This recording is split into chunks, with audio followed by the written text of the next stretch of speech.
le son a priori. Oh oh oh, bonjour mes petits enfants, c'est bientôt Noël, et pour Noël, vous avez un débrief hebdo. Salut à tous et bienvenue dans ce débrief hebdo. Oui, le dernier débrief hebdo de l'année et pas le moins important parce que j'ai pas mal de choses à vous dire et surtout de préparer ces 2 prochaines semaines puisque oui, je ferai une petite pause en cette fin d'année et surtout, je tenais quand même à être là parce qu'il y a des nouvelles infos sur le marché d'un point de vue fondamental qui sont importantes peut-être d'ailleurs pour les 2 prochaines semaines et donc pour le début de l'année 2025. Probablement d'ailleurs vous vous posez la question est-ce que je vais garder ce bonnet tout au long de cette vidéo? Probablement jusqu'à ce qu'il me casse les couilles. Là tout de suite en fait. Vous le savez, cette année, on a eu le fameux pivot de la Fed qui a commencé à baisser ses taux d'intérêt parce que l'inflation rebaisse, parce que en plus de ça, on a une économie américaine qui reste suffisamment robuste, ce qui a permis notamment au marché américain d'être soutenu et d'être sur des records historiques. Autrement dit, dans le jargon, des ATH. Alors c'était un peu la grande thématique de cette année 2024 avec des indices européens qui ont galéré, très compliqués, tous en range ou presque. On a le DAX qui a fait un peu cavalier seul, le CAC, hashtag la chèvre 2024. Alors l'année n'est toujours pas terminée, loin de là, mais le CAC est en performance négative depuis le début de l'année. Ça tombe bien, puisque je l'ai charbonné tout au long de l'année, même s'il y a eu un mois et demi juste avant l'été où c'était un petit peu plus galère, on se posait la question, oui, mais tu comprends, 8200, faut payer, ça va à 10 000. Bon bah depuis, il s'est fait déboîter, j'en parlerai tout à l'heure. Et puis souvenons-nous quand même, cet été, on est passé par une petite pic de volatilité, une sueur froide sur un front, qu'il soit chevelu ou non, un hard landing potentiel, c'est-à-dire une économie américaine qui se fait déboîter et une inflation qui monte dans le même temps. Autrement dit, la Fed est coincée. Du coup, le SP500 notamment a perdu 10%. Dans le même temps, on a eu en plus la fin du carry trade sur le yen, donc ça a provoqué une baisse de 30% sur le Nikkei en 2-3 semaines, même si depuis d'ailleurs il a tout remonté. Ce qui m'a permis, concernant le SP500, et ça je vous l'ai toujours dit, je ne suis pas passé à l'achat sur repli, mais j'ai plutôt privilégier travailler à la vente au contact de cette oblique haute qui est la borne haute d'un canal ascendant. On en reparlera tout à l'heure. L'euro-dollar qui lui a plongé, il était en début d'année, d'ailleurs je l'avais vendu le 29 décembre, j'espère que cette année ça sera un petit peu plus calme entre les jours de l'an là et Noël, lors de recharger la batterie, ça ferait pas de mal. Et donc l'euro-dollar qui s'est boité de 1,11 à 1,05 actuellement, il est même d'ailleurs autour plutôt des 1,04. Belle vente là-dessus qu'on a travaillé ensemble. Ensuite, n'oublions pas bien évidemment ces conflits géopolitiques probablement qui ont aidé l'or à être propulsé tout au long de l'année, sans oublier les magnifiques donc qui ont soutenu les indices américains, les 7 magnifiques et notamment Tesla. Alors ça on l'avait partagé et travaillé aussi ensemble depuis le mois de février entre 180 et 160 dollars. Aujourd'hui on est à plus de 400 dollars l'action, il fait une petite performance de 150%, ça mange pas de pain. Et sans oublier encore une fois le marché des cryptos qui était complètement endormi pendant 6-7 mois, plus personne n'y croyait, ça y est, c'est la fin du game. Alors le Bitcoin, lui, il a toujours été très robuste, mais bon, sur les alts, c'était quand même beaucoup plus compliqué. Et puis finalement, mois de novembre, qu'est-ce qui se passe? Pourquoi on est tout endormi là? Allez, on se motive là, on se sort un petit peu les doigts du cul, catalysé d'autant plus par l'élection de Donald Trump qui est pro-crypto. Et d'ailleurs, puisqu'on parle de Trump, qui a été un catalyseur pour les marchés, puisqu'il est pro-entreprise et pro-crypto, susceptible d'ailleurs pour les États-Unis d'acquérir quelques petites réserves en Bitcoin. Sauf que, et c'est là peut-être ce qui est en train de changer, c'est pour ça que je faisais un petit peu tout le récap, un petit peu de 2024 si vous avez compris, voir tous les gros événements qui se sont passés. Bon, on va pas trop rentrer dans les détails, parce que l'objectif ici c'est pas de faire la météo de la veille. Donc oui, peut-être un petit peu trop en mode on va bourrer la croissance. Parce que justement, c'est ce qu'a annoncé la Fed cette semaine au travers de Jérôme Powell, c'est que la Fed est en train de changer de cap. Elle a baissé ses taux directeurs, alors ça pas de problème, il y avait 95% du marché qui anticipait la baisse des taux, donc elle a fait sa baisse des taux de 25 points de base. Donc le pivot, il est bien fait, on était à 5,5% sur les taux directeurs, aujourd'hui on est à 4,5%. Là-dessus, pas de problème. Sauf que, petite subtilité qui n'en est pas une, c'est qu'il a quand même prévenu, attention en 2025, ça va pas être la même. Il a relevé ses prévisions d'inflation et pas qu'un peu. C'est plus 2,1% anticipé sur 2025, c'est 2,5%. Ce qui est quand même un changement de cap assez considérable. Et ça, le marché, il n'était pas préparé. Donc, ça veut dire quoi? Que la lutte contre l'inflation n'est pas terminé. Et donc, qui dit révision à la hausse d'inflation, les dot plots remontent concernant les taux directeurs, qui ne baisseront pas donc aussi rapidement que prévu. Et les taux resteront haut plus longtemps que ce qui était déjà anticipé par le marché. Tout ça, la faute à Trump. Alors, en plus de ça, on arrive à l'approche des fins de fin d'année. Donc, ça veut dire quoi? Ça veut dire les fameux window dressing. On fait des petits habillages de bilan, histoire de faire un truc à peu près propre pour le début d'année. Prise de bénéfices, voire position de couverture, hein, quand on a des marchés comme ça qui montent en ligne droite sans volatilité. Parce qu'à un moment donné, plus de 22 fois les bénéfices sur le SP500. Et ça, on a un écart quand même qui est considérable entre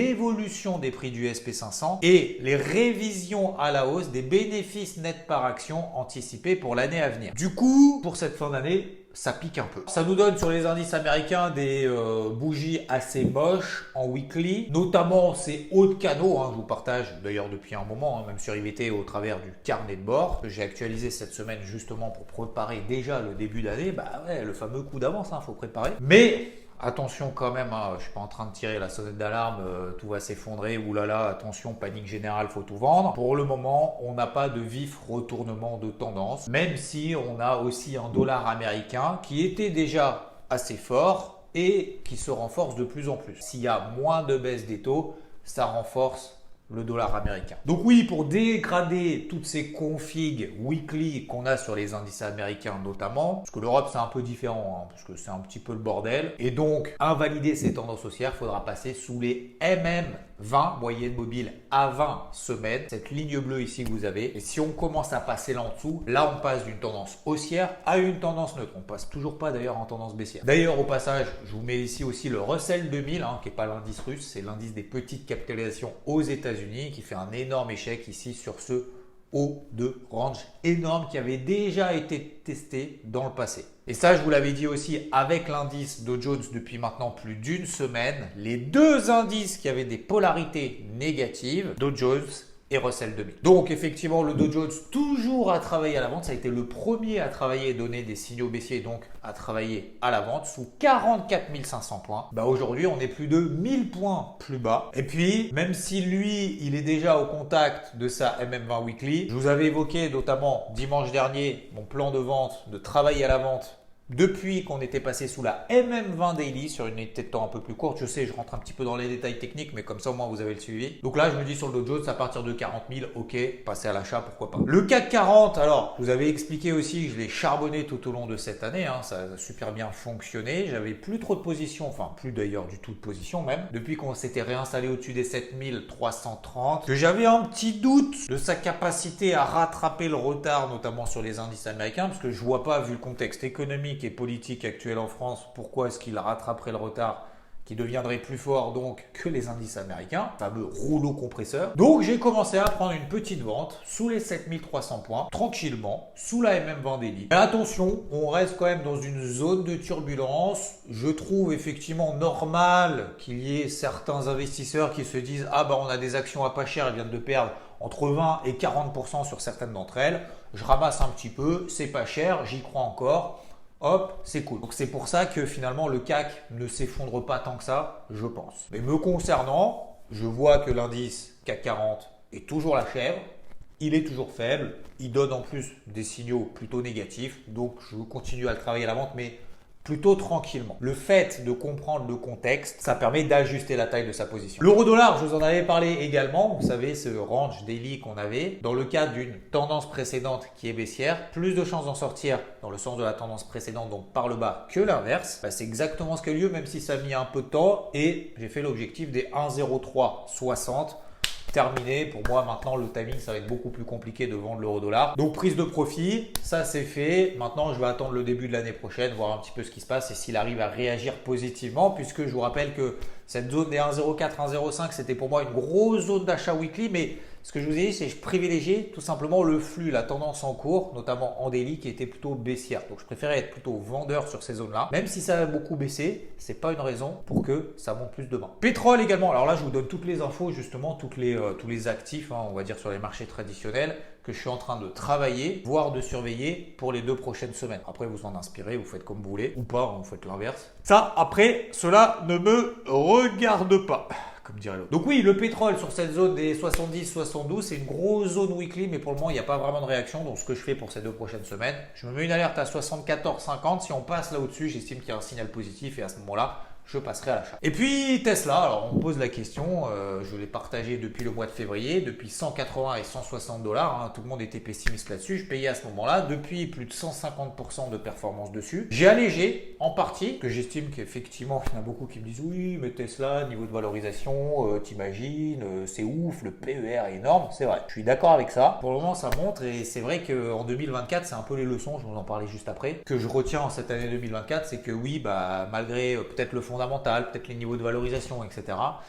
Le marché a toujours raison et aura d'ailleurs toujours raison. C'est cette remise en question en fait perpétuelle sur les marchés, en investissement, en trading, peu importe, qui est finalement intéressante, mais aussi très difficile. Bref, donc Tesla, je tiens toujours toutes les positions qui me restent jusqu'à 2000 dollars. Je vous l'avais déjà évoqué, c'est ce gros sortie de range finalement qui donne comme perspective en données mensuelles 2000 dollars. Mais bon, ça c'est un objectif quand même, je dirais même utopique, pour être tout à fait honnête. Mais du coup, j'ai récupéré du cash au cas où, parce que si jamais il y a des replis sur Tesla, j'estime que c'est toujours intéressant, puisqu'il y a toujours une tendance haussière. Et en plus, il y a plein de projets qui arrivent en 2025. Première épuisette que j'ai sur Tesla, 350 dollars. Voilà, je vous la donne, c'est cadeau. Cadeau du Père Noël.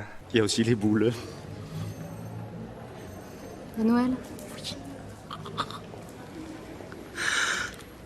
Et puis les cryptos, alors vous le savez, je fais toujours un point crypto en cours de semaine. Le marché est en train de latéraliser, au moins sur le Bitcoin. Sur les altcoins, c'est un petit peu plus compliqué, mais c'est tout à fait normal. Le marché vient de faire x2, x3, je l'ai déjà expliqué 2500 fois. C'est normal que le marché à un moment donné respire. Donc avec tout ce que j'ai sorti en gestion active, peu importe d'ailleurs les messages que je reçois, les critiques en disant ouais mais tu tiens pas assez longtemps, etc.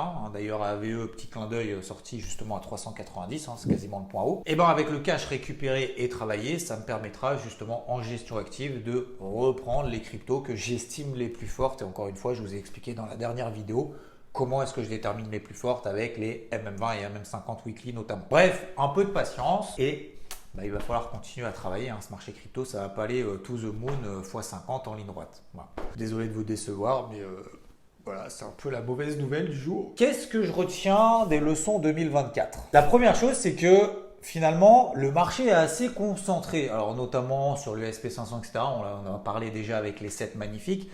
Finalement, ce qui se passe sur certains indices, c'est pas représentatif de ce qui se passe dans le reste du monde. Et finalement, je trouve que c'est plus évident d'acheter notamment des sélections individuelles, ce qu'on appelle un peu du stock picking, que de se dire tiens, je vais acheter du SP500 un petit peu au pif tout le temps parce que de toute façon, ça fait que monter et ça fera que monter. J'ai un peu de mal avec ça. Exemple simple, le CAC peut baisser, le DAX peut monter en même temps. Le Dow Jones, ça fait 2 semaines qu'il est baissier, on en a parlé ensemble, et le SP500, finalement il n'a pas bougé pendant 2 semaines et il a attendu donc cette news, en tout cas le discours de Jérôme Powell, pour baisser et inverser sa polarité sous les 6030. Ça d'ailleurs je vous avais dit, pensez à moi, entre Noël et les jours de l'an, si jamais on passe sous les 6030, je serai short. Finalement, quelques heures plus tard, on l'a fait. Deuxième chose, c'est vraiment ce focus, alors même si je l'ai fait du mieux possible, là où le marché te donne raison par rapport à des plans. C'est pas pour avoir raison sur le marché, mais vous avez compris le principe. Là où il y a un plan vraiment qui fonctionne et qui se déclenche, c'est vraiment le charbonner à mort. Donc genre le CAC, juste avant l'été, il m'a pas donné raison. Donc finalement, je me suis un peu retiré. J'avais pris d'ailleurs 2 tiers de perte sur ma position vendeuse. J'ai travaillé d'autres choses. Et là, au moment où le marché a commencé à me redonner raison, notamment sur le CAC, j'y suis retourné, j'ai réaugmenté mon exposition et je ne l'ai pas lâché. Donc tant qu'un actif te donne raison, il faut vraiment y aller à fond. Exemple aussi l'euro-dollar, il y a eu 2 opportunités cette année de rentrer entre 11 et 12.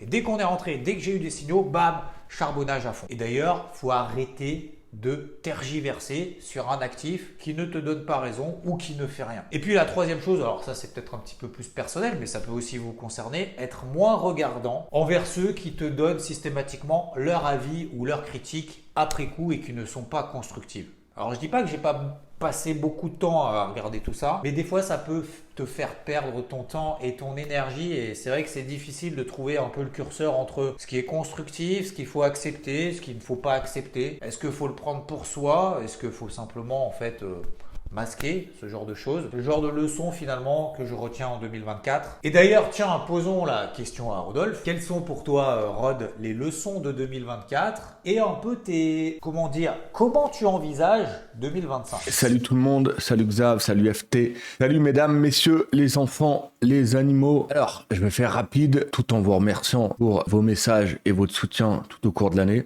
Encore un grand merci. Les leçons. Année pour ma part contrastée, pas de mal à le reconnaître. Très bonne année notamment sur les cryptos, les actions, les matières premières, principalement le gold. Et année beaucoup plus contrastée sur ce qui est normalement le plus simple pour moi, à savoir le DAX. C'est comme ça, c'est la vie, il faut faire avec. Par contre, les leçons que j'en retiens notamment, c'est que le marché il a toujours raison.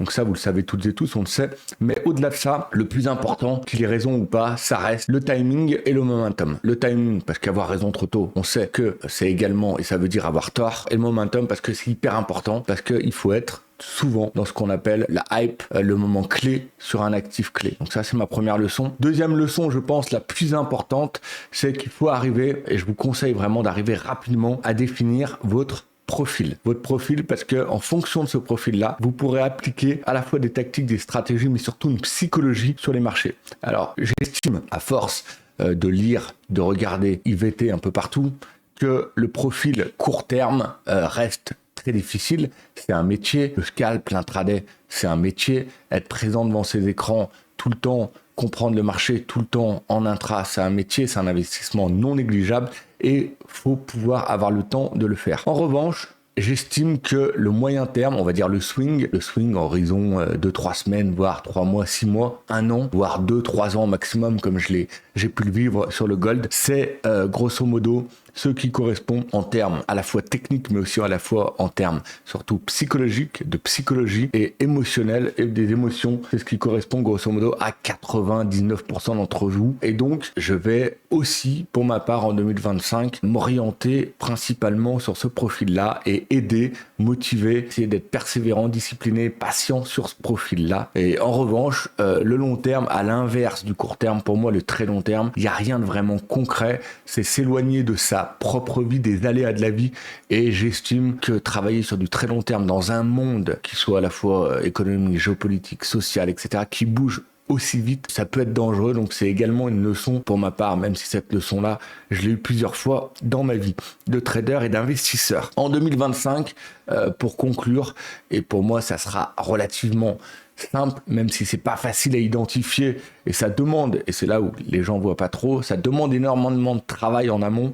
La grande leçon et ce que je veux faire en 2025, encore plus que je le fais depuis des années, c'est d'aller vraiment uniquement là où l'action se passe, là où il y a de la hype, là où il y a du cash, là où les investisseurs sont présents, comme cette année sur le gold, comme cette année sur Nvidia. J'ai plein de manières d'aborder les différents actifs pour aller uniquement là où l'action se passe, que ça soit sur une hype qui était un peu ancienne qui revient, que ça soit sur une hype présente à un instant T, comme sur Nvidia, comme sur Tesla. Vous regardez par exemple le rebond de Tesla depuis les 150, à quel point elle s'est envolée. Et ben pourtant c'est un flux qui était pas facilement, mais on pouvait l'identifier. Donc voilà, je veux vraiment amener moi-même déjà, l'équipe, les coachs, IVT, et puis toutes celles et tous ceux qui me font confiance et qui me suivront là où la hype se passe, là où l'action se passe, et j'en ferai, ça a été mon leitmotiv depuis des années. Je sais grosso modo, il n'y a pas que comme ça, mais c'est quand même un point clé essentiel pour faire de la performance et de l'argent, c'est vraiment d'aller là où l'action se passe sur plusieurs semaines, voire plusieurs mois. Voilà, des choses simples, efficaces, mais qui demandent quand même énormément de travail et énormément de discipline. C'est là-dessus que je vais m'investir de partout, que ça soit sur IVT pour toute la communauté ou que ça soit sur les réseaux pour partager un max d'expérience et un max de connaissances. Il est temps pour moi, encore une fois, de vous remercier pour tous vos messages, tous vos soutiens tout au cours de l'année, pardon. Je pense qu'on aura l'occasion de le refaire avec Xav, mais de vous souhaiter de très très belles fêtes de fin d'année et surtout, notamment aux enfants, un très joyeux Noël 2024. Encore un grand merci, je vous embrasse bien fort et je vous souhaite une excellente journée. Merci beaucoup. Concernant les projets 2025, première chose principale, et ça va vous concerner en fait, tout simplement, c'est j'aimerais faire plus de vidéos, plus courtes, plus ciblées. Alors sans que ça me prenne forcément plus de temps, mais c'est vrai que le débrief hebdo, ça me prend énormément de temps. Des fois, il y a un petit décalage entre le vendredi, le dimanche, il peut se passer certaines choses. Et peut-être du coup que ça soit moins court. Et putain, je l'ai déjà dit. Tu vois, en fait, le débrief hebdo, c'est trop long parce que je redis des fois les mêmes choses. Et du coup, ça permettra aussi de rentrer plus dans les détails sur certains sujets spécifiques. Tu vois, par exemple, je prends une position sur le CAC, j'explique vraiment en détail pourquoi, comment, qu'est-ce qui se passe, où je mets mon stop, mon invalidation, mes objectifs, etc. Et je pense que ça peut être vachement intéressant. D'ailleurs, n'hésitez pas en commentaire. Qu'est-ce que vous pensez de ça? De faire plutôt des vidéos plus courtes? Peut-être même d'ailleurs signer la fin et l'arrêt du débrief hebdo les dimanches. Et si vous avez d'autres remarques, encore une fois, constructives. Alors, je ne prendrai pas tout en compte, hein, on n'est pas non plus... Mais voilà, ça peut me donner des idées, des pistes de réflexion pendant ces 2 prochaines semaines. Donc, je vais lire bien évidemment tous vos commentaires. Ok? Bon, donc n'hésitez pas, si en dessous, vous mettez un petit mot. Et puis bien évidemment, hein, mon objectif, ça sera aussi d'être plus organisé, faire des interviews. Je sais, dans les Morning Mood, vous aimez beaucoup le samedi. Peut-être faire intervenir aussi plus de personnes dans cette chaîne. Bref, c'est quand même du boulot. Et c'est pas mon boulot principal. Hein. YouTube, voilà, je le fais de bon cœur. Après, concernant le trading, peut-être faire plus d'actions, vous en partagez plus, parce que 2025, j'estime qu'il faudra être plus ciblé que simplement voilà, faire du SP500, du CAC, et surtout quand ça bouge pas pendant des semaines. Par exemple, là, sur le SP500, j'avais pris aucune position pendant un mois. Bon, alors là, effectivement, le marché m'a donné raison. Je suis passé sous ma polarité des 6030, j'y suis allé à la vente.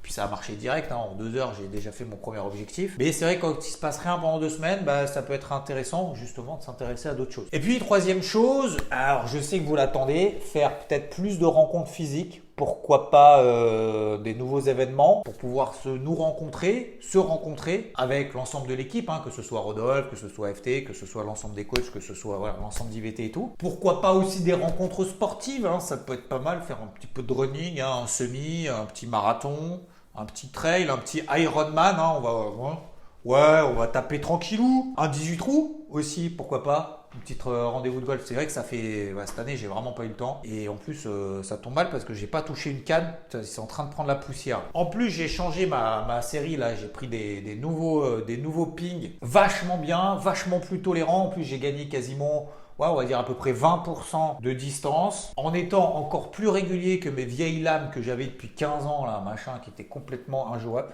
Ouais, tu vois, faut pas me chauffer avec le golf. En fait, je me chauffe tout seul, mais on est bien d'accord. Non, c'est vrai que j'aimerais bien déjà m'y remettre. Et puis, putain, ça ferait plaisir en plus de jouer ensemble au golf pour ceux qui en font.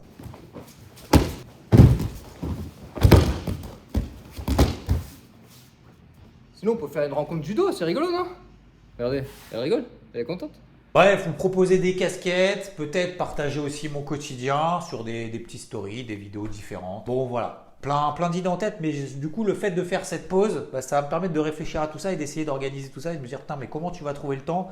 Et il va falloir que j'ajuste le curseur. Voilà, messieurs, dames. Bon, pour ce petit point, pour ces 2 prochaines semaines, ça vous donne un peu l'état des lieux 2024, la transition avec 2025 qui est en train de s'opérer. Pour le moment, il n'y a pas d'alerte majeure, il faut y aller tranquillou, il faut se faire plaisir aussi pendant les fêtes. Donc, profitez surtout bien de vos proches. Si vous avez des vacances, profitez-en. Je vais en profiter également du mieux possible. Bon, j'aurai toujours un regard sur les marchés puisque vous l'avez compris, hein, je suis encore positionné un petit peu de partout. On verra d'ailleurs si les épisodes sur les cryptos sont atteintes. Et si les marchés finalement qui ont commencé à baisser, est-ce qu'il y aura un flux ou pas? Putain, je ne vais pas en train de refaire la vidéo. Donc profitez bien en tout cas de ces fêtes de fin d'année. Ça a été une année pas évidente. Franchement pas évidente, je dirais. C'est pas forcément le mot, c'est surprenante. Voilà, surprenante. Et en même temps, c'est tellement enrichissant sur soi-même, sur notre façon d'être, sur les gens aussi qui nous entourent, de cette discipline, cette persévérance aussi qu'on s'impose au quotidien, tous les matins, tous les jours, toutes les semaines, tous les dimanches, tous les soirs.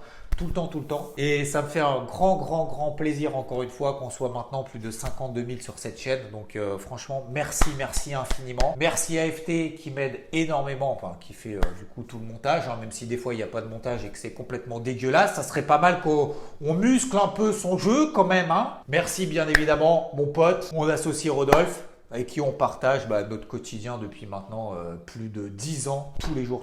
Je vous souhaite de rencontrer comme ça une personne où il y a autant de complémentarité, donc franchement ça fait plaisir. On va continuer en 2025, on va encore essayer de level up. N'oubliez pas de vous fixer ces objectifs, c'est pas des résolutions, c'est des objectifs quotidiens.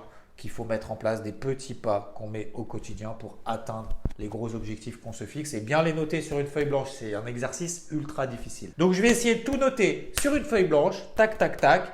Qu'est-ce que tu veux comme objectif et quelle action concrète est-ce que tu mets? Des petites actions concrètes que tu fais tous les... Et puis surtout recharger les batteries parce qu'il va falloir de la force encore en 2025. Remise en question perpétuelle. Allez, ouais je sais, je traîne un petit peu, c'est parce que vous allez me manquer. Je vous fais une grosse bise.